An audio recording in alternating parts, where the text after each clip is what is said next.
اخبار کوتاه، دقیق و مهم روز چهارشنبه. مولوی ذبیح الله مجاهد میگوید ملا محمد حسن آخوند رئیس الوزراء به منظور معالجه و استراحت مدتی در قندهار می باشد. به گفته وی اینکه امور ریاست الوزراء به تعویق و موانع مواجه نشود، مولوی عبدالکبیر معاون سیاسی رئیس الوزراء به عنوان کفیل مقام ریاست الوزراء امور را به پیش خواهد برد.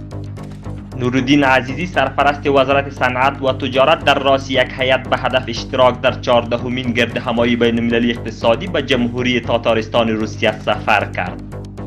خانجان علی کوزی معاون اتاق تجارت و سرمایه گذاری می گوید با حاکمیت امارت اسلامی در کشور بسیاری از چالش های تاجران و سرمایه گذاران حل شده است. وزارت دفاع ملی می گوید در مرکز آموزشی قلوردوی 209 الفت برای شمولیت نیروهای ویژه از 500 تن مجاهدین در حضور داشت مسئولین امتحان اخذ گردید.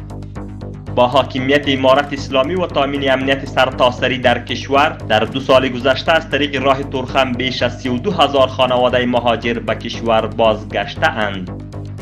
یک باشنده ولایت پنجشیر که یک ماه پیش ربوده شده بود توسط نیروهای ریاست عمومی استخبارات از چنگ آدمربایان رها و به خانواده‌اش تسلیم داده شد. در جریان این عملیات 3 آدمربای مشهور با نام‌های ولی، اکبر و ویس به قتل رسیده اند.